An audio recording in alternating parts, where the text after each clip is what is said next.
વડીલોને મારા અગ્રાવત કલ્પનાના નમસ્કાર. આજે મારે એક બાપનો શ્વાસ અને મા-બાપનો વિશ્વાસ એટલે કે દીકરી વિશે વાત કરવી હોય ને ત્યારે હું એવું કહું કે માતા-પિતાની લાડકવાઈ હોય છે કે દીકરી, કાળજાનો કટકો છતાં પરાઈ હોય છે કે દીકરી. કહેવાય છે કે સંબંધોના સરવાળાને સાચવતા આવડે છે જેને, એવા બબે કુળોનો ઉદ્ધાર કરતી હોય છે કે દીકરી. તમારો દીકરો ભલે પરણીને લઈ આવે વહુને, પણ એ હોય તો છે કોઈકની એક દીકરી જ. કહેવાય છે કે પિતાનો અઢળક પ્રેમ અને માતાનું નિર્મળ વાલ જ્યારે ભેગું થાય અને આકાશમાં જે હેલી ચડે ને એની વાદળી બંધાય ને જે આનંદ વસે ને એનું નામ દીકરી. ગુગરીનો ગણકાર, બંગડીનો રણકાર અને ઝાંઝરનો ઝણકાર, સાહેબ તો નસીબદાર હોય ને તેને ત્યાં જ સંભળે છે. નથી મળતી દીકરી દરેકને ઘેર, એ તો વિધાતાનો પવિત્ર લેખ હોય છે. નસીબદાર હોય એ બાપ જેના ઘરે ઈશ્વર સાક્ષાત ધરતો ભેખ હોય છે. દીકરીને બાપનો વિશ્વાસ કીધો છે. દીકરી તો બાપનો એવો શ્વાસ છે કે જેને લીધા વિનાય નથી ચાલતું અને સમય આવીએ ને એને છોડ્યા વિનાય નથી ચાલતું. આજે કન્યાદાન અનેક પ્રકારનું દાન થશે. કોઈ વસ્ત્રોનું દાન કરશે, કોઈ જમીનનું દાન કરશે, કોઈ અન્નનું દાન કરશે, તો કોઈ સોના ચાંદી કે પોતાની માલ મિલકતનું દાન કરશે. પરંતુ દીકરીનો બાપ જ એક એવો વ્યક્તિ છે કે જે પારકાનું ઘર વસાવવા માટે થઈને પોતાની ઘરની રતીનું દાન કરી દે છે, પોતાની વાલથી જીવથી વાલી દીકરીનું દાન કરી દે છે. આ દુનિયામાં અમીરમાં અમીર કોઈ વ્યક્તિ હોય ને સાહેબ તો એ દીકરીનો જ બાપ છે. કારણ કે માલ મિલકત તો આપણે આસાનીથી કોઈને આપી દઈએ, પણ જીવથી વાલી દીકરી, કાળજાનો કટકો, એ પણ હૈયા ઉપર પથ્થર રાખીને કોઈને આપવું ને એ દુનિયામાં સૌથી મોટામાં મોટું દાન છે. અને શાસ્ત્રોમાં આને કન્યા દાન કહેવાય છે. પણ વાસ્તવમાં તો એ પિતાનું સંપૂર્ણ જીવનનું દાન છે. કારણ કે લોહીના અંશને એ પણ બીજાના કુળમાં કાયમી માટે સોંપી દેવું એક બાપ માટે મૃત્યુ સમાન પીડા હોય છે. પિતાની આબરૂની પાઘડી, માલ મિલકતનો હિસ્સો, પિતાના શ્વાસનું ભાથું જે કન્યાદાનની પાણાની ધારા સાથે વહાવે છે ને એ માત્ર પાણીની ધારા નથી, એ તો પિતાના 25 વર્ષના તપસ્યાનું ફળ છે જે સાસરી કક્ષે અર્પણ કરે છે.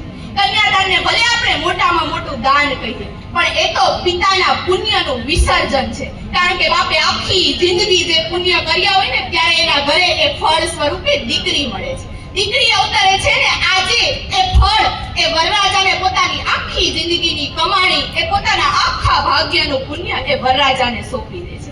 ત્યારે બાપ એક જ આશા રાખે છે કે મારી દીકરીને આ પ્રેમ અને આ વાલ, માન, સન્માન આજીવન મળી રહે. દીકરીને ત્યાગ અને સમર્પણની મૂર્તિ કીધી છે. વિચારો સાહેબ, આપણે કોઈની ઘરે મહેમાન થઈને જઈએ, ગમે તેવી મોંઘેરી મહેમાન ગતિ મળતી હોય, ભલે ને પછી ગાડલે લીલા લેર થતા હોય, પાણી માંગીએ તો દૂધ મળતું હોય, પણ ફક્ત એ 11 દિવસ જ. 12મા દિવસે તો આપણને આપણું ઘર યાદ આવે છે. પરંતુ અહીં તો દીકરી 21-22 વર્ષ બાપના આંગણામાં લાડ કોળતી પર પૂર્વથી ઉછરી છે. આજે અગ્નિની સાક્ષીએ 4 ફેરા સાથે દીકરીએ 21-22 વર્ષના ઘરના લાડ કોળ અને વહાલનો ત્યાગ કરી દે છે.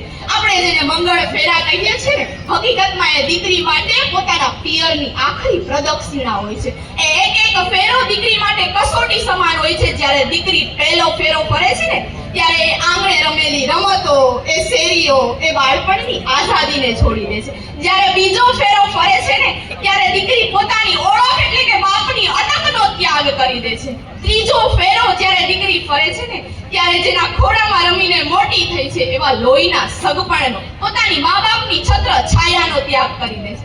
અને ચોથો ફેરો કે જ્યારે દીકરી પોતાને પતિની પાછળથી આગળ આવે છે ને ત્યારે એક પિયરની નાની ઢીંગલી મટીને એક ઘરની મોટી જવાબદારી બની જાય છે.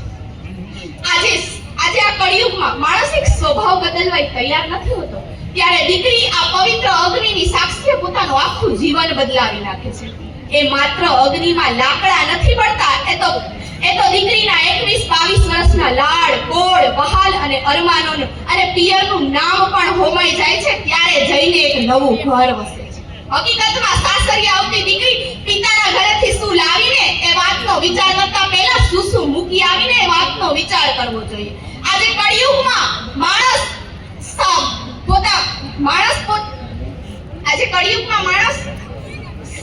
કોર્ટના પગથિયા ચડતો હોય છે માલ મિલકત માટે અને વર્ષો સુધી વેર માનતો હોય છે. ત્યારે દીકરી એક એવું તત્વ છે કે બંને હાથ કરીને બાપની દિવાલ પર થાપા મારીને એવું કહે કે બાપ આજ પછી તમારી મિલકતમાં મારો એક પ્રકારનો ભાગ નથી, ભાગ રહેશે તો ફક્ત તમારા આશીર્વાદમાં જ રહેશે. અને જ્યારે દીકરી ઘરમાં જન્મે ને ત્યારે મમ્મી પપ્પા શું કહે કે મારા ઘરે દીકરી લક્ષ્મી સ્વરૂપે આવી છે, જેના જન્મ સમયે લક્ષ્મીજી પધાર્યા છે એવું માનીને અવસરના ઉજવણા કર્યા હતા. આજે એવો અવસર પાછો આવ્યો છે કે દીકરીને મહાલક્ષ્મી કરીને પારકા ઘરે મોકલવાની છે. આજે કન્યાદાનમાં માતા પિતાએ ઘણું બધું આપ્યું છે, પણ મારી દ્રષ્ટિએ કોઈ સર્વશ્રેષ્ઠ વસ્તુ આપી રહ્યા છે ને તો એ દીકરીને પોતાના સંસ્કારોનું ભાથું આપી રહ્યા છે. ને આ ભાથું લઈને જ્યારે દીકરી સાસરીએ જાય છે ને ત્યારે સાસરીએ જતી દીકરી માતા પિતાને એવું કહે છે કે મમ્મી પપ્પા નદીનું મૂળ અને સાધુનું કુળ ન જોવાય, પરંતુ દીકરીનું તો મૂળ અને કુળ બંને જોવાય છે. મૂળ એટલે માં અને કુળ એટલે બાપ. માતા પિતાના સંસ્કાર કોઈ સ્પર્ધામાં નથી જીતી શકાતા, એ તો માણસના મૂળ અને કુળમાંથી જ ઉતરી આવે છે.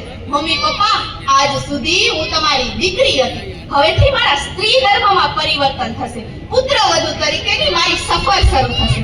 મમ્મી તારા ગર્ભમાંથી સિંચાયેલા મારા દેહમાં રુધિર બનીને નસે નસમાં વ્યાપ તારા ગુણોને જગત સામે દીપાવવાની મારી યાત્રા શરૂ થશે.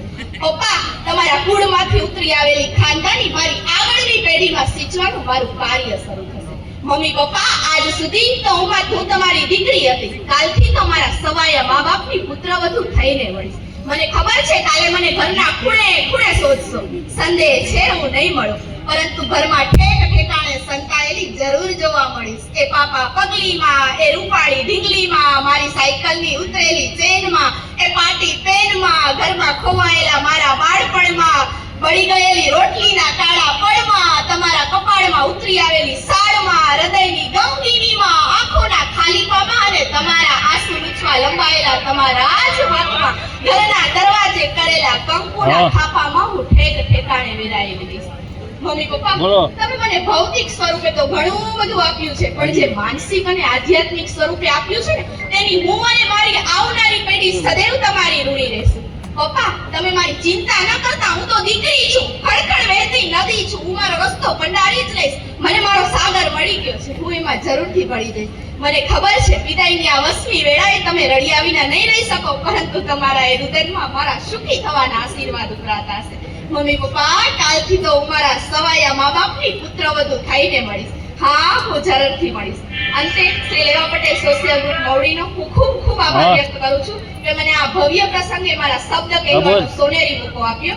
અને અંતે નવયુગલ જે પ્રભુતામાં પગલા પાડી રહ્યા છે અને પોતાનું જીવન કંઈક નવા શરૂ કરવા જઈ રહ્યા છે તેમને મારા તરફથી હૃદયથી ખૂબ ખૂબ અભિનંદન.